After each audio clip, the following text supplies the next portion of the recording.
encouragement, une perspective peut-être plus théologique.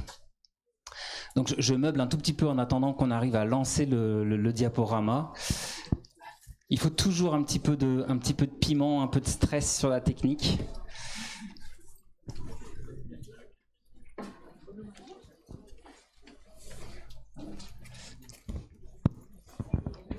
Si on n'y arrive pas, c'est pas grave.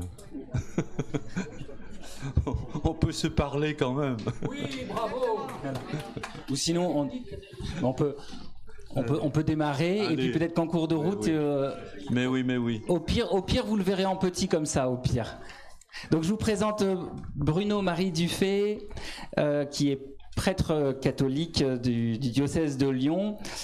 Et ce qui nous intéresse beaucoup, c'est qu'il est aussi docteur en philosophie, avec notamment une thèse sur Hannah Arendt, et maître en théologie, maître de conférences en éthique sociale. Et puis, ce qui a aussi attiré notre attention, bien sûr, c'est qu'il a été, c'est au passé, il faut dire, le secrétaire général honoraire du dicaster du Vatican pour le service du développement humain intégral, créé par le pape François en 2016. Alors je vous décode ce que moi j'ai compris, ça veut dire qu'en gros il était à Rome pour coordonner un petit peu les suites de l'encyclique Laudato Si, donc la mise en œuvre de l'encyclique Laudato Si, avec notamment le lien entre, mais il en parlera peut-être plus précisément que moi, entre clameur de la terre et clameur des pauvres, entre la mission sociale de l'Église et la préoccupation environnementale insufflée par le pape François. Donc c'est un grand bonhomme au niveau international qu'on a la chance d'avoir à Lyon et qui a accepté de venir pour cette conférence. Voilà. Et je laisse tout de suite la parole. Donc on a 1 heure en tout, grand max, mais plutôt 40 minutes, 40-45 minutes, en incluant un temps d'échange avec vous après. Alors n'ayez pas peur, ce n'était qu'un secrétaire général.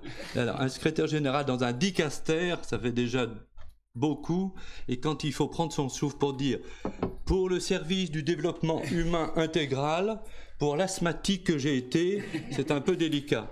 Alors, pendant 5 ans, en effet, j'ai été en charge et en mission, avec 68 personnes exactement, de 23 nationalités. Et nous travaillions en 4 langues chaque jour, et pour essayer de comprendre de quoi il s'agit lorsque les églises locales de différents continents, lorsque les communautés, lorsque les croyants, mais aussi les chercheurs, et pas forcément tous des croyants, prennent au sérieux le défi d'espérer une écologie intégrale, c'est-à-dire d'espérer une autre manière d'habiter la maison ensemble. Puisque je me permets de vous rappeler en introduction que oikos en grec c'est la maison, que logos c'est la connaissance, et donc lorsque nous parlons d'écologie, nous parlons de la connaissance de ceux qui sont dans la maison, de ceux qui sont à côté de nous, de ceux qui partagent la même maison, que ce même mot oikos, la maison, a donné le mot économie, oikos nomos, c'est-à-dire la capacité de réguler la vie communautaire, ça devrait être ça. Et que ce mot oikos, cette racine oikos, a donné également œcuménisme, oikoméniké, c'est-à-dire le dialogue de ceux qui sont dans la maison, ou de dialogue de ceux qui sont dans des maisons mais qui ont envie de se rencontrer. C'est de cela dont il s'agit. Alors, évidemment, nous venons d'une conférence extrêmement technique, extrêmement fine, sur les grands enjeux en matière de connaissance du vivant, en matière de connaissance de la Terre, et moi je voudrais vous parler de la possibilité, dans ce contexte inquiétant à certains égards, de la possibilité d'espérer. J'ai devant moi le titre d'une conférence que je viens de donner en Espagne pour des étudiants espagnols en relations internationales. Je vous le dis en espagnol parce que c'est tellement joli. Esperar, frente al futuro, vivir y asumir juntos los desafíos de nuestra humanidad. Espérer. Je vais vous faire remarquer tout de suite que espérer en espagnol, ça veut dire à la fois attendre. On dit espero a ti, je t'attends. Et espérer. ensemble, c'est-à-dire se projeter dans l'avenir. C'est assez intéressant l'étude des langues, parce que les langues disent beaucoup plus que ce qu'elles disent. Frente al futuro, face au futur, vivre et assumer ensemble les défis de notre humanité. Et c'est bien de cela, au fond, dont il s'est agi lorsqu'en 2015 a été publié, on fera le 10e anniversaire dans quelques jours, c'était le 23 mai 2015, ce texte qui a marqué les esprits, je crois, pour différentes raisons, qui s'appelle donc Laudato Si. Et Laudato Si, comme vous le savez, ce sont les premiers mots du Cantique des créatures de Saint François d'Assise, l'autre François, si j'ose m'exprimer ainsi, et qui commence par « Loué sois-tu Seigneur pour notre sœur la terre, et puis aussi pour notre frère le vent, et puis aussi pour toutes les créatures ». Et je terminerai mon propos tout à l'heure avec la prière de François, alors j'allais dire le François non pas d'Assise, mais le François de Rome, celui qui vient de nous quitter, et qui a repris à son compte dans des termes relativement contemporains, beaucoup plus contemporains, mais inspiré par François d'Assise, qui a repris cette évocation de ce juntos, c'est-à-dire, il faut le dire parce que François s'exprime en espagnol, juntos, c'est vraiment l'unité. Comment pouvons-nous penser ensemble? Et je vais vous proposer une réflexion autour du penser ensemble. Nous venons d'un temps marqué par le trop rapide passage d'une vie communautaire où l'on se reconnaissait à une vie segmentée où nous passons d'un instant à un autre et d'une information à une autre. Ce que je veux dire par là, c'est que nous sommes les héritiers déjà d'un temps relativement récent, très récent finalement, une génération où nous sommes passés d'un temps, on pourrait dire, marqué par une civilisation agraire, où nous nous connaissions et où nous nous reconnaissions, c'est-à-dire où nous pouvions vivre un rythme commun qui était le rythme des saisons, qui était le rythme de la nature, qui était le rythme aussi d'une vie de famille, puisque chaque famille vivait aussi au rythme de la nature, et à un temps segmenté. Alors c'est sur cette segmentation que j'aimerais attirer votre attention dans un instant, pour souligner le fait que nous passons d'une information à une autre, et nous ne savons plus très très bien d'ailleurs que penser, tellement le savoir est devenu rapide. C'est inscrit dans ce que le pape François appelait la lapidation, c'est-à-dire l'accélération. Nous sommes dans le temps de l'accélération, du savoir, des pratiques, des effets de ce que nous produisons, des effets aussi de nos réflexions, de nos informations. Et alors on a inventé, figurez-vous, depuis quelque temps, dans le contexte nord-américain qui est inquiétant, comme vous le savez, c'est le moins qu'on puisse dire, on a inventé le concept de post-vérité, c'est-à-dire que non seulement il s'agit de penser ce qui serait vrai, mais on va vous dire ce qui serait encore plus vrai, le vrai du vrai. Et on va vous dire que du coup, la vérité que vous avez concernant la nature, concernant votre vie, concernant votre avenir, elle est déjà dépassée, cette vérité. Moi, je vais vous dire beaucoup plus. Et il y a quelque chose de très inquiétant dans le discours de l'homme sur l'homme, ou dans le discours des hommes aux hommes, et dans le discours du pouvoir au pouvoir. Il y a quelques décennies en arrière, nous avons segmenté nos savoirs. Nous avons parlé d'économie comme un domaine spécifique. Nous avons parlé d'écologie, et je fais partie de cette génération René Dumont qui a été considérée comme des marginaux qui pensaient ce que l'on n'arrivait pas à penser en économie, puisque de toute façon l'économie avait la vérité et sans doute aussi déjà la post-vérité. La vie sociale, l'éducation, la santé, la culture, les choses étaient, si j'ose dire, rangées dans leur domaine, rangées. Et nous mesurons aujourd'hui, de manière urgente, de manière forte, l'enjeu de penser ensemble les dimensions constitutives de notre communauté humaine. Donc il ne s'agit plus simplement oui, on peut solliciter un spécialiste des engrais, etc. Je pourrais vous parler de la petite expérience que j'ai comment est-ce qu'on appelle ça, de la suppression des haies en Bretagne dans les années le remembrement, les années 50, 56, 57.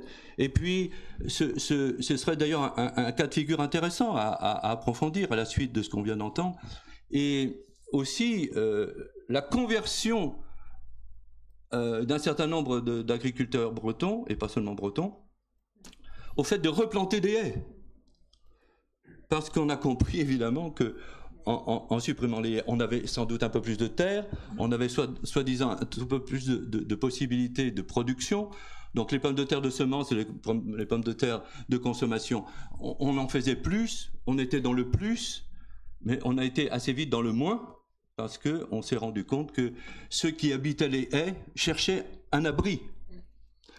Soit dit entre parenthèses, une des interprétations de la pandémie Covid-19 a quelque chose à voir avec ce type d'approche, à savoir que ceux que nous avons hébergés, je veux dire le virus, cherchaient un abri. Et il y a quelque chose dans la biologie et dans les discours avec les rencontres avec les biologistes qui est tout à fait passionnant, autour de virus et abri, ou virus, abri humain et autres vivants. Biodiversité, qui est aussi la biocomplémentarité. Aujourd'hui, nous mesurons l'enjeu de penser ensemble les dimensions constitutives. Ce jeu de résonance entre les dimensions du vivant intègre également les représentations spirituelles et religieuses, les sagesses et les convictions multiples grâce auxquelles les habitants du monde interprètent leurs conditions et expriment leurs aspirations. Et sans doute que cette encyclique Laudato Si, heureusement publiée quelque temps avant la COP 21, dont nous célébrerons le 10e anniversaire en décembre prochain, eh bien cette encyclique dont on n'a peut-être pas suffisamment souligné le titre, invite à la joie de la louange telle que François d'Assise souhaitait la vivre au quotidien. De toute évidence, participer de manière forte à ce moment de prise de conscience au cours de cette année 2015, marquée de manière paradoxale par la violence des attentats de Paris et par l'espérance mondiale portée par la COP 21. La contribution forte de François, du pape François, dans cette encyclique peut être présente comme une sorte de grammaire de la révolution écologique, me semble-t-il. Elle est venue nourrir la réflexion, encourager les décisions que nous avions tant de peine à prendre. Il ne s'agit pas tant, en effet, de changer notre manière de vivre que de vivre au quotidien nos projets. Il ne s'agit pas tant de penser changer que de changer réellement, jusqu'à changer nos décisions politiques. Et donc la question est à la fois écologique, elle est communautaire, elle est politique. Double défi, souligne le texte de Laudato Si, entendre la clameur de la terre et la clameur des pauvres, numéro 48.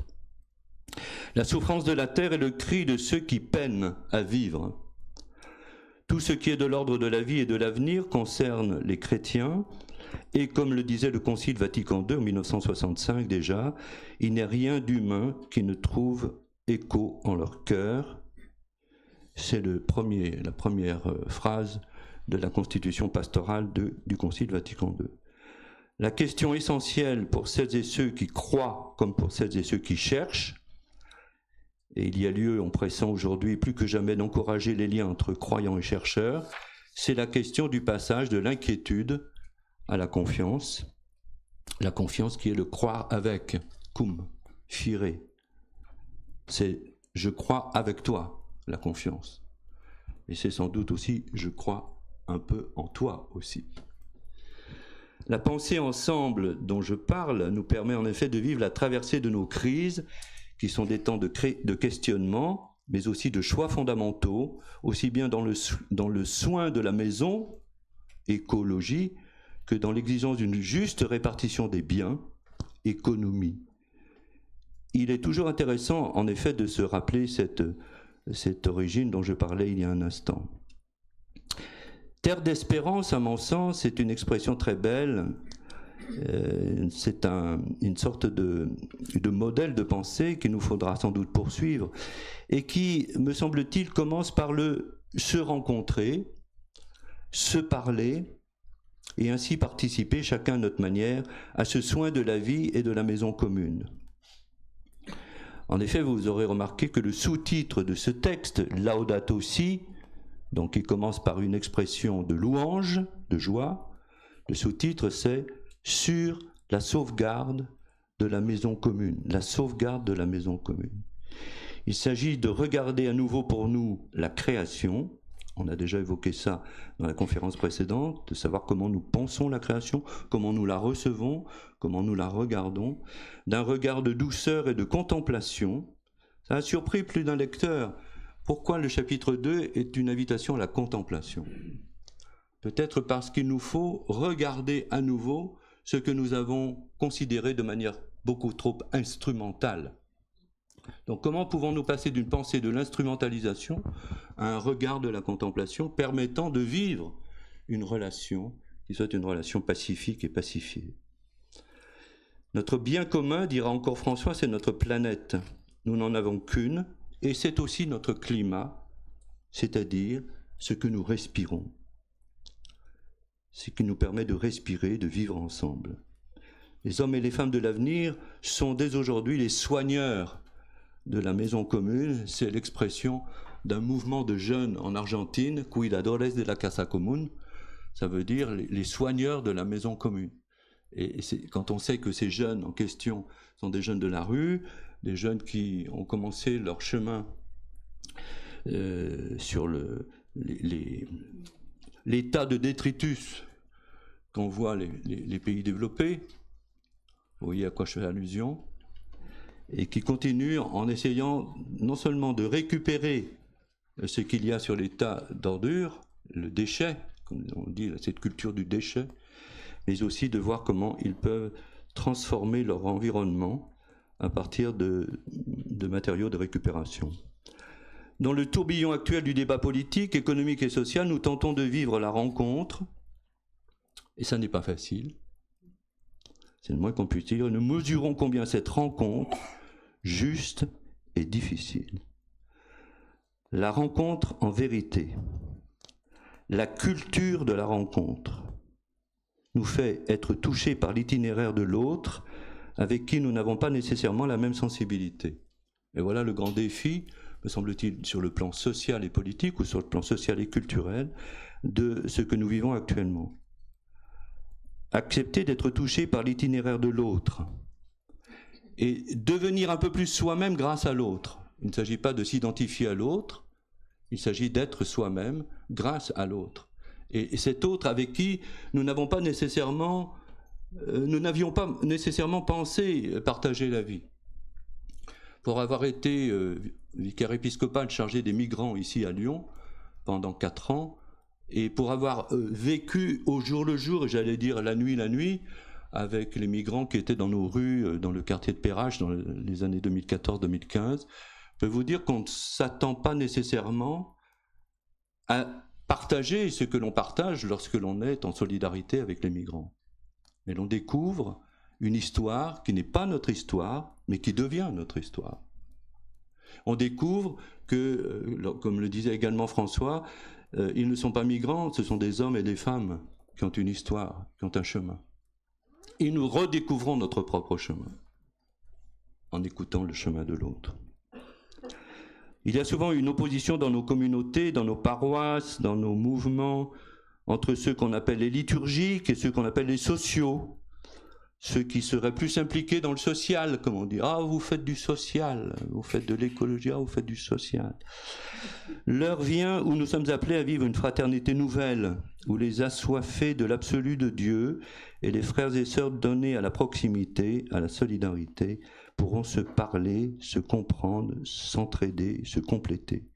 Car c'est bien la parole de l'amour qui nous inspire, et je me permets de rappeler que Saint Jean nous disait, au chapitre 4 de son évangile, nous ne pouvons pas dire que nous aimons Dieu si nous n'aimons pas notre frère. Comprendre dans le domaine de l'écologie, de la santé, tout ce qui a été ma mission pendant 5 ans à Rome a consisté à relier ce qui était jusque-là justement segmenté. Ce dicaster était la rencontre, la réunion de ceux qu'on appelait les acteurs de santé, de ceux qu'on appelait les acteurs de l'économie, de ceux qu'on appelait les acteurs de la médiation politique et de la paix, de ceux qu'on appelait les acteurs de l'action humanitaire d'urgence et de ceux qu'on appelait migranti e rifugiati. Vous voulez que je traduise? Les migrants et les réfugiés. Et donc nous avons essayé de travailler ensemble les problématiques contemporaines de l'environnement, de la santé et de la solidarité. Eh bien, c'était pas de la tarte, je peux vous le dire. Parce que chacun, nous sommes dans notre problématique. Moi, je peux vous parler de la santé. Voilà. Moi, je peux vous parler des migrants. Moi, je peux... Et si on se parlait entre nous de ce que c'est que l'écologie dans ses incidences avec la santé, ou de ce que les migrants nous disent sur le dérèglement économique et climatique contemporain. Ce que nous apprennent en effet les crises aujourd'hui, c'est que notre manière de produire engendre des déséquilibres qui mettent à mal l'harmonie que nous cherchons pourtant. Un des concepts majeurs de ce texte sur l'écologie, Laudato Si 2015, c'est ce qu'il a été convenu d'appeler le paradigme technocratique. Alors, le paradigme technocratique, c'est un mot un peu difficile pour dire le modèle par lequel ce qui a le pouvoir, c'est la technique.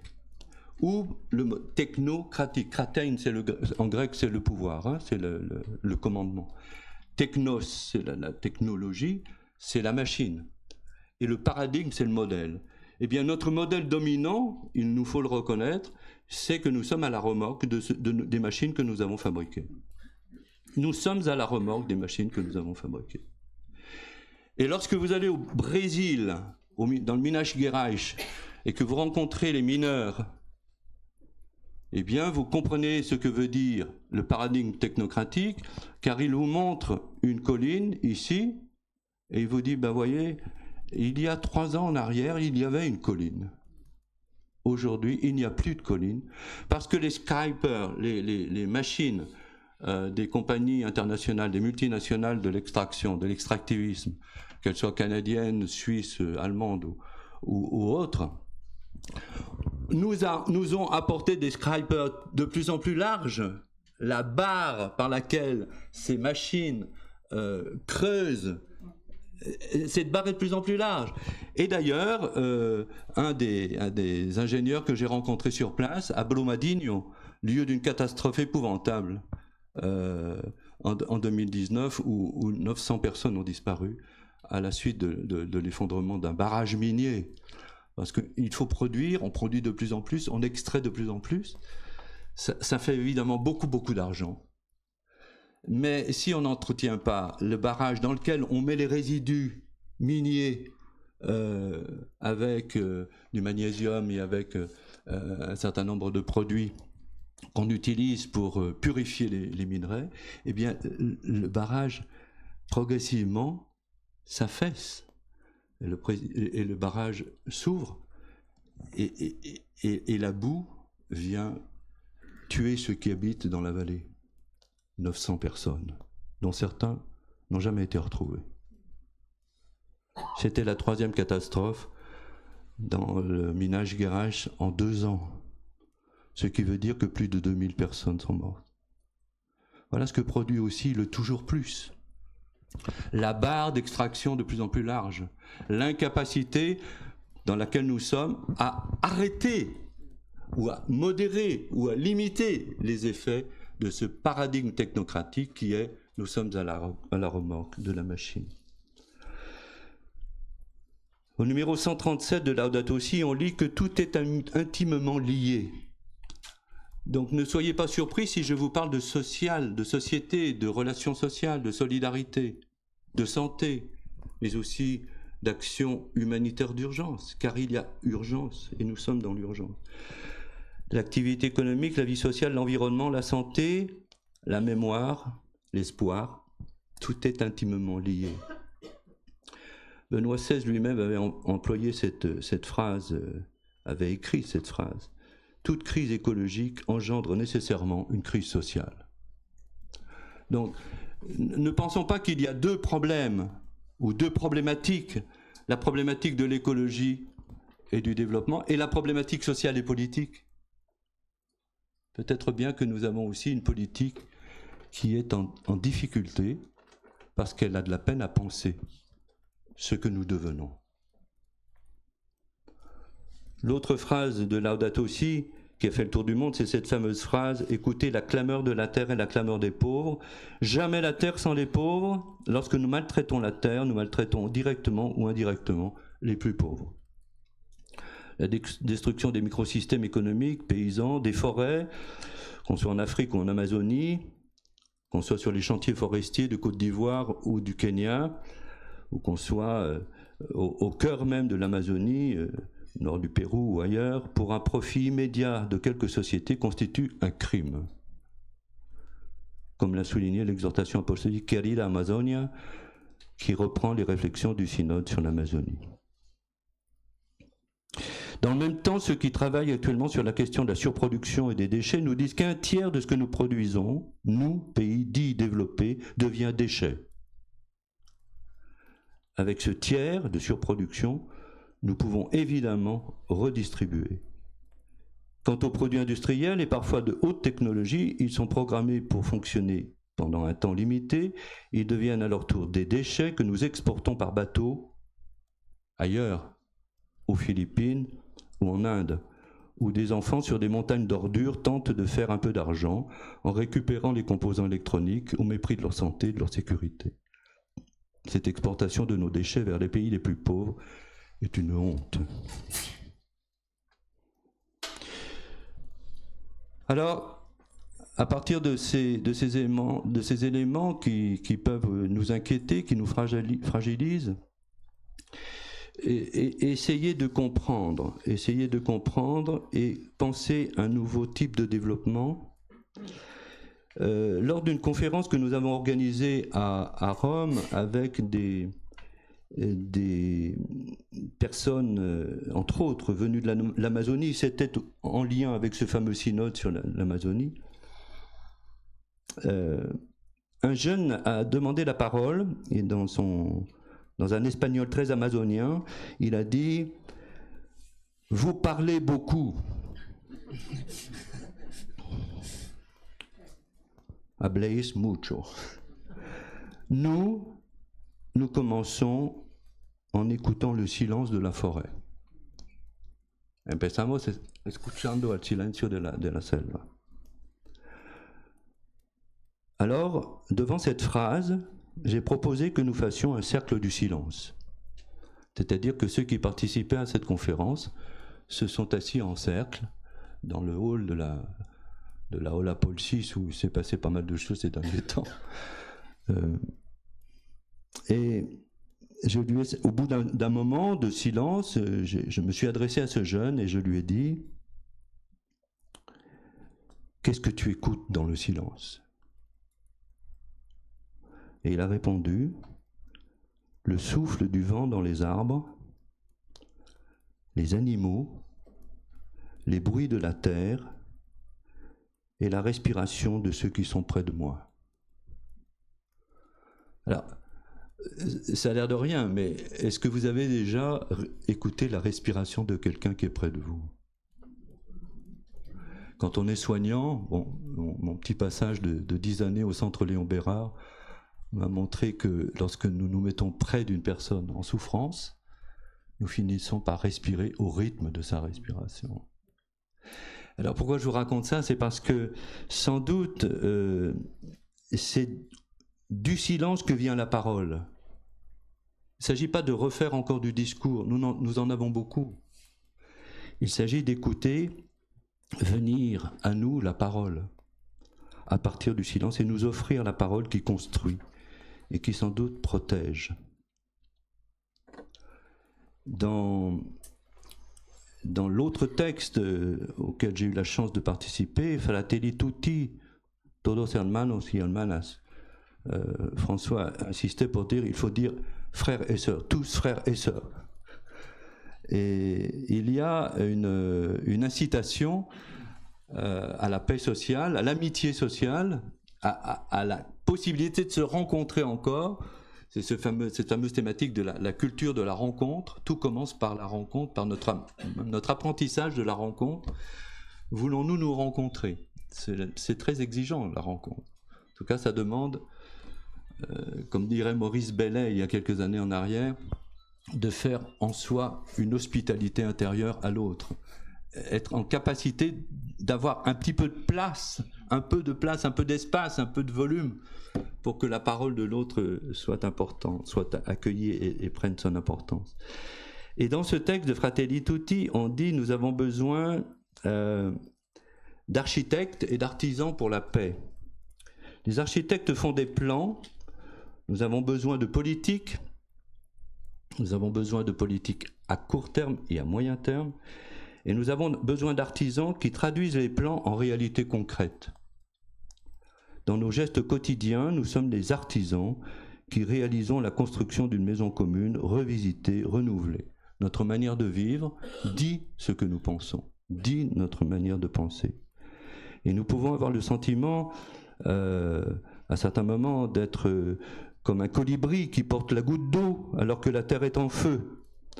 Mais il y a besoin de grandes décisions, c'est le rôle des architectes, auxquelles nous pouvons et nous devons participer là où nous nous trouvons, et il y a besoin du colibri aussi.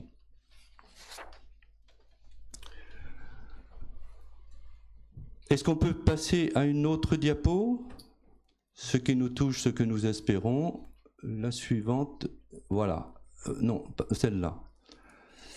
Celle-là serait pour dire qu'il y a aussi une autre manière de parler d'écologie et de santé, avec ces trois verbes qui sont pour moi déterminants: rencontrer, j'y ai beaucoup insisté, écouter et dialoguer. L'expérience de la sortie est déterminante. Il nous faut sortir de nous-mêmes. Nous avons tous des schémas, des références, est-il possible de faire un instant de silence pour entendre la référence de l'autre, entendre ce qui a marqué sa vie, entendre ce qui marque nos vies? Risquer l'écoute de l'autre sur fond de solitude et de sollicitude. À certains moments, je ne peux pas ne pas vous dire que travailler sur ces questions est indemne de solitude. Nous pouvons nous sentir seuls, mais ce qui nous fait sortir de la solitude, c'est la sollicitude. C'est-à-dire, c'est le fait que l'autre, les autres, ceux avec qui nous partageons la vie, la mort, l'amour, la quotidienneté, l'économie, les difficultés, eh bien, sont là et nous sollicitent, nous demandent un conseil, une aide, un chemin avec eux.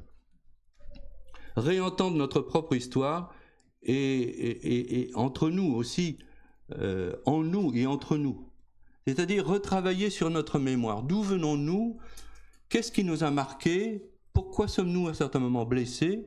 Et que voulons-nous vivre et transmettre?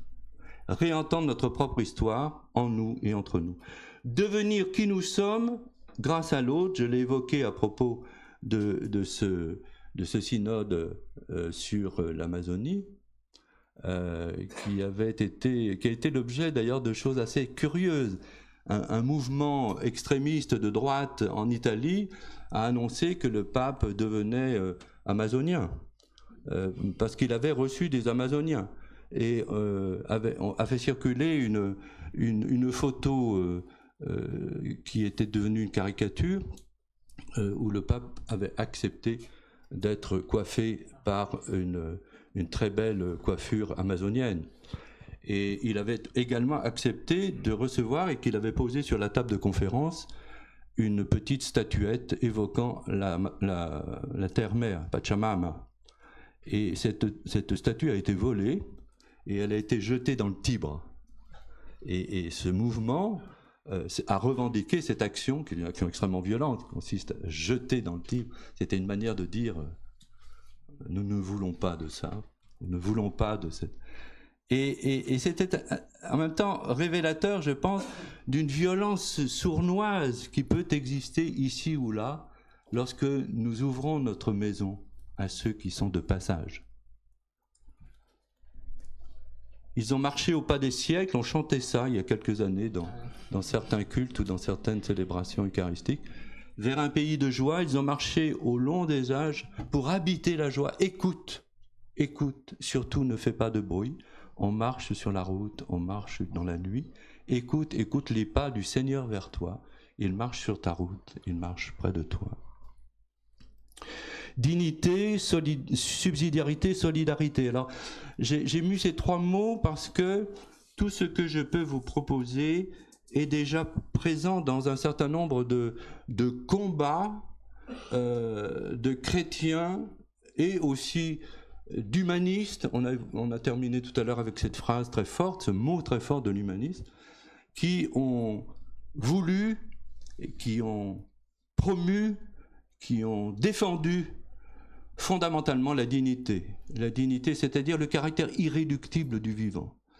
Nous avons besoin de nous redire des choses comme ça, tout simplement redire qu'il y a une irréductibilité, un caractère non objectivable, une dimension qui fait que chaque vivant, je dis bien chaque vivant, et évidemment les humains au milieu des vivants, a une dimension qui ne permet pas d'en faire un objet, qui ne permet pas de l'objectiver, de le réduire à l'état d'objet, encore moins à l'état d'instrument. Or, précisément, nous sommes dans une culture de l'instrumentalisation et de la rentabilisation. Et à quoi ça sert? Et qu'est-ce que ça peut rapporter? Au plus vite. Vous avez là les trois affirmations du credo libéral capitaliste, pour le coup. Disons les choses franchement. À quoi ça sert? Est-ce qu'on peut en faire quelque chose pour produire au plus vite, dans ce qu'il est convenu d'appeler maintenant, avec les économistes, le court-termisme, et évidemment en repoussant ce qu'on pourrait appeler le long terme, qui n'est plus d'actualité. Subsidiarité est un mot un peu délicat, mais qui est quand même au cœur de notre Constitution européenne, et qui vient également d'une tradition chrétienne, qui consiste à valoriser chaque niveau de responsabilité. Il n'y a pas de petite responsabilité. Dans notre communauté sociale, dans notre société, chacun porte une part de la responsabilité de ce que va devenir cette maison commune. Et enfin, solidarité. En polonais, ça se disait Solidarność il y a quelques années. Et ce n'est pas par hasard qu'on avait gardé ce terme, puisque c'est le Jean-Paul II qui avait valorisé cette troisième dimension de ce qu'il est convenu d'appeler l'enseignement social. Eh bien, la solidarité, c'est, dit ce texte de Jean-Paul II qui s'appelle Sollicitudo Rei Socialis, mais peu importe le terme, le titre, qui dit qu'on regardait l'autre comme un égal, une aide, un frère. Et c'est évidemment inspiré du texte de la Genèse, lorsque Adam voit Ève et dit « Voilà, elle est vraiment la chair de ma chair ». Et il reconnaît l'autre, il se reconnaît dans l'autre dans sa différence et l'autre dans la complémentarité. La pensée de la maison commune comme contre l'appropriation et le repli. Il est clair que nous sommes aujourd'hui, oui, je viens de voir l'heure, il est clair que nous sommes aujourd'hui dans ce défi. J'ai parlé de la culture de la rencontre contre la culture du repli, d'un monde fermé, à dominante individualiste, ou d'un monde ouvert, à dominante, enfin, placé sous le signe de la complémentarité. On va terminer, si c'est possible, avec une dernière diapo, 2 dernières diapos, rapidement.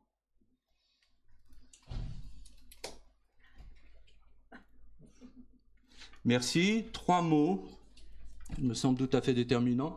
Et là, je rejoins l'allusion qui a été faite au doctorat que j'ai fait sur la pensée de Hannah Arendt, qui me semble être une femme tout à fait d'actualité, que nous pouvons entendre et relire. Il n'y a pas de vie commune sans parole. Qu'est devenue la parole aujourd'hui? dans notre société? Qu'est devenue la parole dans notre débat politique? Qu'est devenue la parole dans nos communautés? Que devient la parole entre nous?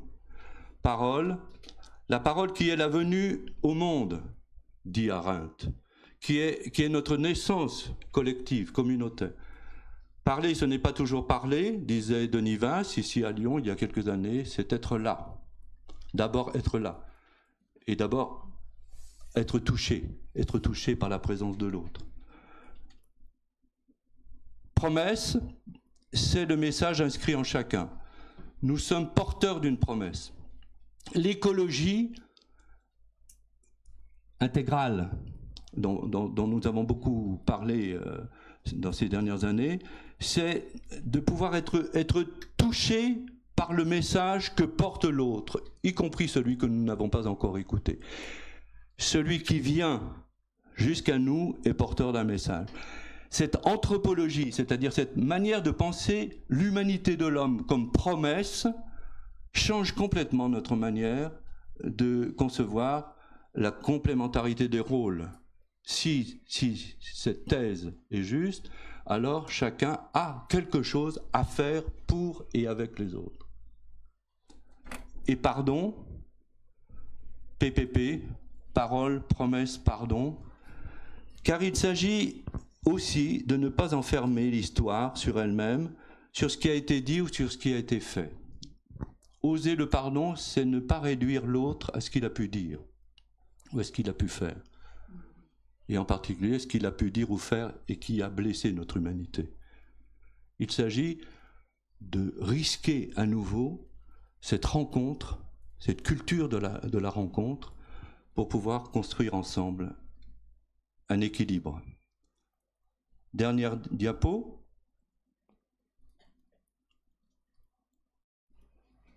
Deux références. Une référence à Tibérine, au moine de Tibérine, qui reste pour moi des témoins de la rencontre jusqu'à la mort. Quand l'hiver ensevelit la graine, nous savons que bientôt le printemps va germer. Pour ressurgir avec le Christ, frère, avec lui tu dois mourir. Le bonheur est un fruit du désert, c'est à la pauvreté que la joie est promise. Par les larmes à la joie, par la mort à la vie. Dernière diapo encore. Ceci est dit. Une petite boussole. Une petite boussole pour tenir le cap de Bonne-Espérance, si j'ose m'exprimer ainsi. 4 points de repère. On part toujours d'un port qui nous permet d'être ancrés dans une histoire et dans une mémoire. Nous ne sommes pas les premiers. Notre histoire ne commence pas aujourd'hui. Nous avons une mémoire, nous avons une histoire. Il ne peut pas y avoir d'espoir sans mémoire, d'espérance sans mémoire. Il est donc très important que nous sachions d'où nous venons et quels sont ceux qui nous ont donné ce que nous avons dans notre mémoire, et de pouvoir les nommer. Et lorsque nous perdons la mémoire, nous perdons l'espoir. Ce pourrait être le point nord de ma boussole, mais mettez-le où vous voulez. On demeure dans la lumière chaque matin. Ça, c'est une inspiration de Nietzsche. Chaque matin, la bénédiction de la lumière. On demeure dans la lumière de celui qui est notre soleil levant. C'est le chant du Benedictus que nous chantons. Béni soit celui qui vient au nom du Seigneur, soleil levant qui vient nous visiter. On s'oriente vers un avenir qui permet à la graine de porter son fruit. Il y a un avenir, mais il y a nécessité de patience. C'est Saint Paul qui dit ça aussi. On s'inscrit dans et sur une terre et une communauté singulière. Nous sommes quelque part, un lieu, une communauté, une relation, une amitié qui fait de chacun de nous le membre d'un corps vivant. Ces 4 points, alors il y a une diapo qui va suivre. Voilà. C'est simplement pour vous dire que ces 4 points de repère, ces 4 points d'une boussole, nous amènent à penser, à écouter, à nous rencontrer, mais aussi à prier. Et je ne retiens de cette de cette prière pour la terre qui conclut Laudato Si, donc en mai 2015, le jour de l'Ascension 2015. Dieu, toi qui es présent dans la plus petite de tes créatures, toi qui nous donnes, nous entoure de ta tendresse et qui entoure de ta tendresse tout ce qui existe, répands sur nous la force de ton amour pour que nous protégions la vie et la beauté. Je passe un peu plus loin. Guéris nos vies pour que nous soyons des protecteurs du monde et non des prédateurs, pour que nous semions la beauté et non la pollution ni la destruction. Touche le cœur de ceux qui cherchent seulement le profit aux dépens de la terre et des pauvres. Apprends-nous à découvrir la valeur de chaque chose, à contempler, émerveiller, à reconnaître que nous sommes profondément unis à toutes les créatures sur le chemin de ta lumière infinie. Merci parce que tu es avec nous tous les jours. Soutiens-nous, nous t'en prions, dans notre lutte pour la justice, l'amour et la paix. Je vous remercie.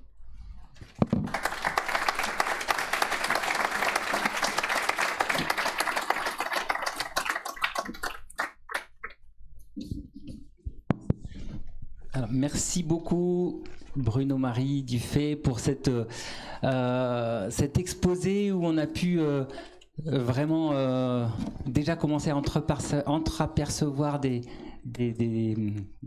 boussoles, des directions d'espérance, des petites pépites chrétiennes. On sent qu'il y aurait eu beaucoup de choses encore à dire, qu'il y avait encore beaucoup de choses à partager, donc c'est un peu l'art de la frustration aussi, ce genre d'exercice. On a senti que c'était une espérance qui était aussi ancrée dans le monde, incarnée dans le monde tel qu'il est, avec tous ces lieux aussi qui souffrent de désespérance.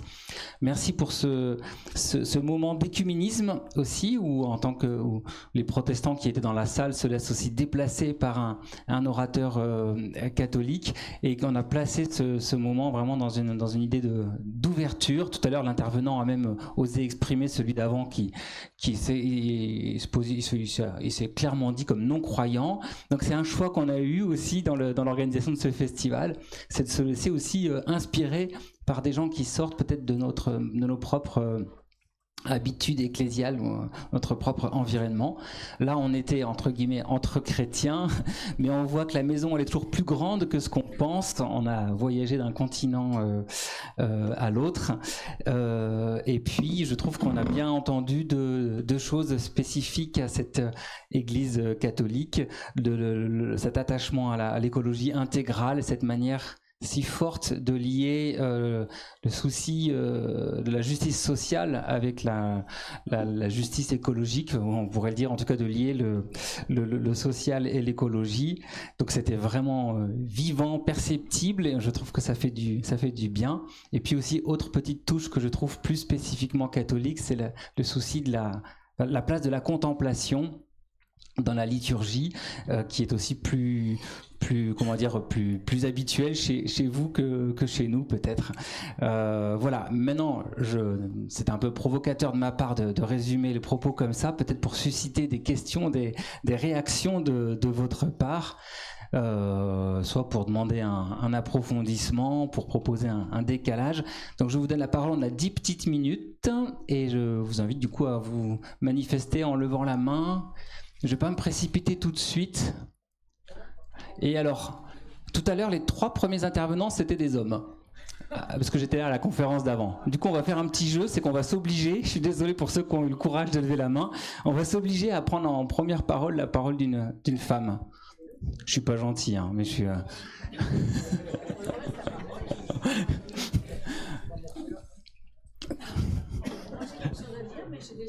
Ah oui, c'était justement une des femmes qui avait... on peut...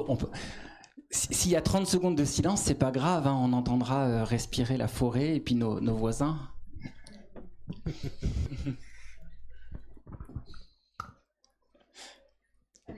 Ah yes, merci Cécile. Alors c'est pas une question, c'est juste un grand merci pour ce message et pour votre conférence. Génial.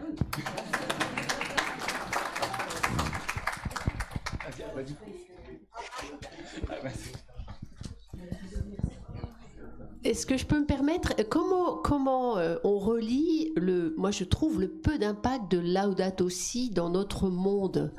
Et quand on était comme ça à Rome, qu'est-ce qui bloque, qu'est-ce qui fait que les chrétiens se mettent pas en route?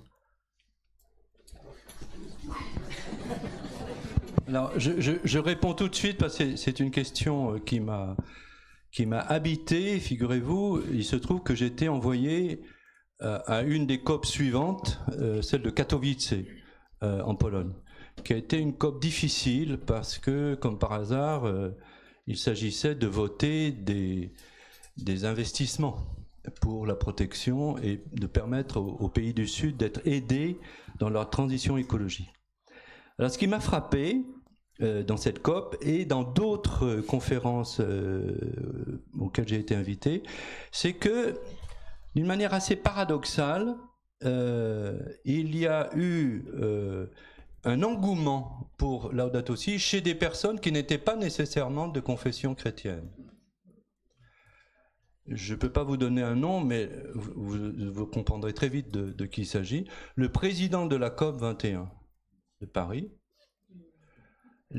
qui n'est pas de confession chrétienne, qui a eu des responsabilités politiques jusqu'à ces derniers jours, me disait: moi je ne peux pas ne pas relire en permanence Laudato Si. C'est-à-dire que j'ai là un texte qui me permet de mailler les arguments auxquels nous sommes confrontés, analyse de la situation, cette fameuse technocratie ou technologie, etc., les questions financières, les questions politiques et les questions environnementales à proprement parler. Donc voilà un exemple type de quelqu'un qui n'est pas de confession chrétienne et qui s'intéresse à un texte écrit par un pape. Même chose chez un certain nombre de responsables associatifs ou politiques dans les pays du Sud. J'ai été sollicité à 2 reprises en Éthiopie et au Kenya pour présenter Laudato Si à des personnes en responsabilité politique. Donc, pas nécessairement chrétienne, un certain nombre, mais quelques-uns, mais voilà. Et du côté catholique, je vais parler de l'Église à laquelle j'appartiens, on a le sentiment que d'une espèce de pesanteur de la réflexion qui exige qu'on s'y mette. Vous voyez ce que je veux dire? C'est un texte. C'est pas un texte qui synthétique, c'est un texte programmatique, c'est-à-dire que ça ouvre les réflexions. Et donc, vous rentrez dans la réflexion ou vous n'y rentrez pas. Et l'idéologie à laquelle vous appartenez, plutôt climato-sceptique ou plutôt sensible à la dimension écologie, santé, etc. Je dis écologie, santé parce que il y a eu le Covid après. Et le Covid nous a montré que écologie et santé, écologie, accès aux soins, écologie, éducation à la santé, je pense encore à un hôpital rural au Brésil, à Campinas. Alors eux, ils lisaient Laudato Si tous les jours parce qu'ils disaient mais c'est une question de vie ou de mort. On a compris et on a un texte de référence qui nous dit que l'écologie, la santé et l'éducation, c'est une espèce de neurones, enfin ça fonctionne en permanence. Et du coup, dans cet hôpital, un certain nombre de soignants et de médecins se sont mis à faire de l'éducation à la nourriture, à la diététique, à la manière à la, comment est-ce qu'on dit, à la santé physique, enfin, etc. Parce que c'était pour eux vraiment plus que le soin de la nature, c'était le soin de l'humanité. L'enjeu. Donc vous voyez, la question, elle est peut-être pas tant l'appartenance confessionnelle, elle est la question de la conscience sur les enjeux et sur ce qui est en train de se passer, sur cette révolution dans laquelle on est entré, et entre autres autour de la biodiversité et autour de la biocomplémentarité, autour de la complémentarité entre tous les vivants. Et par exemple au Kenya, ça m'a amené à un débat complètement inattendu sur la forêt, sur la sylviculture, parce qu'un certain nombre d'entreprises internationales ont tellement taillé les forêts, y compris des forêts primaires, qu'ils ont découvert un matin qu'ils n'avaient plus de forêt. dans certains quartiers, je pense à la région de Malindi, Mombasa et Malindi, donc là, au bord de la mer. Et tout d'un coup, ils ont dit mais on ne peut pas ne pas parler de ça. Et du coup, tenez-vous bien, ils m'ont demandé de faire une conférence pour les 3 cultes, les chrétiens, les musulmans et les hindous. Ça, c'était inattendu quand même. Donc ça veut dire que la question fondamentale, c'est une question de conscience. Où en sommes-nous de notre conscience dans le rapport à la nature, dans notre rapport à la vie? C'est ça. Rien de moins que ça. Alors, du coup, je vais quand même donner la parole à la première personne qui avait levé la main. Je ne sais plus qui c'était pas. Non, mais Virgile, t'es pas non plus. Ouais, mais du coup, il y a plein de mains qui se lèvent là. Bon. Bonjour à tous et à toutes. Moi, je viens de l'église de Bourg-en-Bresse, église protestante. Alors, nous, je sens dans mon église, on est un peu intimidé, impressionné. Les mots sont un peu... On ne sait pas par quel bout prendre cette situation. Même dans les évangiles, on essaye un peu de creuser, mais... il n'y a pas d'engouement, il n'y a pas beaucoup de personnes vraiment qui courent, mais alors moi, c'est en venant ici, qu'est-ce que je peux amener comme mot, comme thème peut-être, pour partager avec les miens. Merci. Alors, deux manières de répondre, une manière protestante, une manière catholique. Ça va? Ça va? Ok. Donc, la manière protestante, ce serait de dire, et si on relisait les 2 premiers chapitres de la Genèse? Et puis on débat. C'est-à-dire, produisez, multipliez-vous, que cette terre produise. Et puis, chapitre 2, prenez soin, protégez le jardin. Voilà, bon. Et après, on ouvre les échanges. Qu'est-ce que ça veut dire produire aujourd'hui? Qu'est-ce que ça veut dire protéger? Et qu'est-ce que ça veut dire jamais produire sans protéger? Never produce without protecting. C'est ça Bon. Et puis la manière catholique, ce serait de dire, enfin je ne sais pas si c'est la manière catholique, une manière de type catholique, ce serait de dire comment relions-nous le soin de ce que nous avons reçu, la mémoire, et la terre, et la culture, et comment relions-nous cela, donc comment faisons-nous mémoire pour pouvoir transmettre.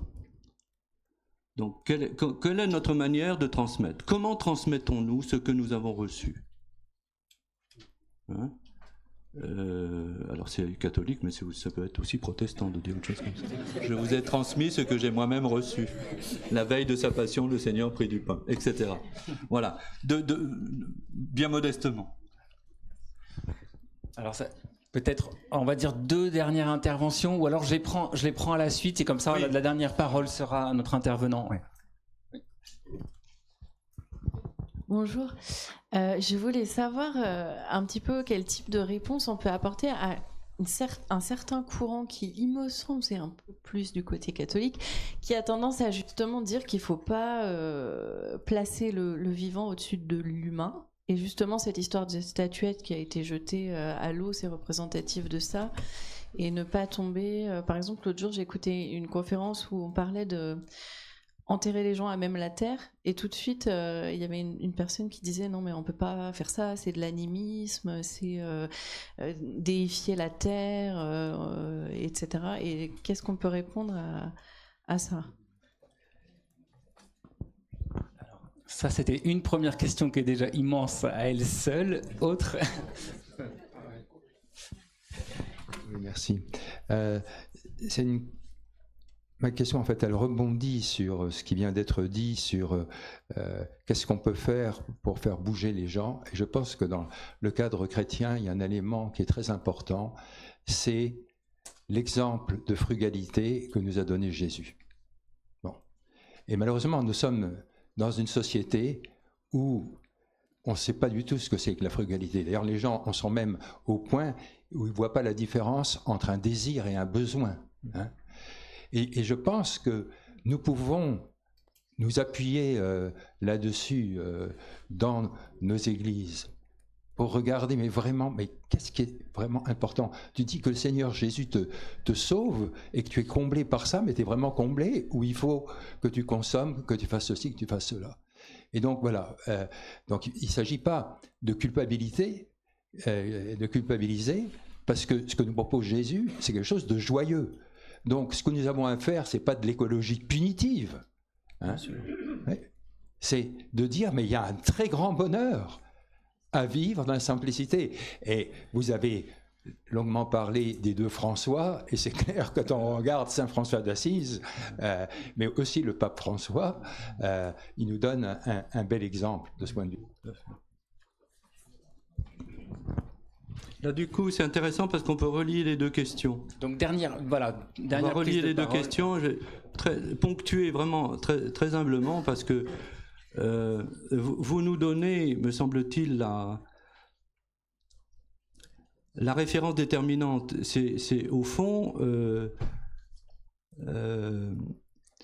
notre contemplation de la création, c'est la manière dont Jésus regarde la création. Et il y a une très belle réflexion à faire à partir des lys des champs. Vous voyez les lys des champs? Bon, très bien. Donc nous sommes en phase. Nous sommes en phase. Mais alors il faut ajouter un tout petit peu un élément supplémentaire en termes scripturaires, c'est la manière dont Jésus s'intéresse à la fragilité de la vie. À partir de lundi, là, je prêche une retraite à Timadeuc en Morbihan sur le Christ de la rencontre. Et le Christ de la rencontre, moi qui me fascine complètement, c'est un Christ qui rencontre aussi ceux qui ne vont pas bien. Ceux qui sont mis sur le bord de la route parce qu'ils sont lépreux ou parce qu'ils sont aveugles.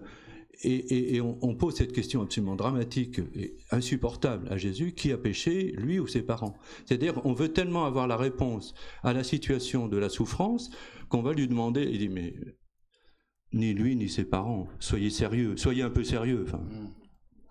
Mais c'est pour que se manifeste l'amour de Dieu.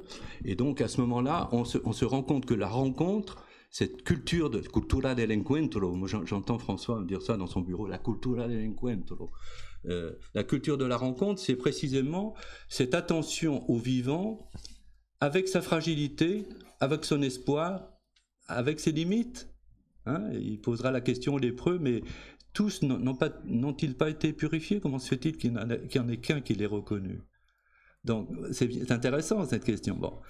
Donc le Christ, alors ma référence, c'est le Christ. Je n'ai pas suffisamment mis dans la petite présentation rapide que j'ai faite, les quelques diapos. À mon sens, comment dirais-je, la référence déterminante et centrale, c'est le rapport que le Christ entretient au vivant, et au milieu du vivant, donc c'est-à-dire, encore une fois, les lys des champs, la terre, l'eau, etc., et même les poissons, hein, et la référence à à la fois cette fragilité, cette promesse. C'est pour ça que je suis sensible à cette pensée d'Arendt qui développe beaucoup la question de la promesse. Et celui qui vous parle avec les migrants ici à Lyon, ce qui m'a hanté dans l'accompagnement des migrants, c'était que j'étais convaincu, et je reste convaincu, que chacun avait une promesse.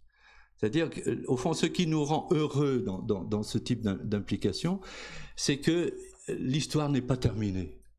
L'histoire ne fait que commencer. Et elle commence à chaque fois que nous nous rencontrons, à chaque fois que nous écoutons, à chaque fois que nous sommes touchés par la fragilité de la vie et aussi par la promesse de la vie. Moi, je dirais ça comme ça. Merci beaucoup.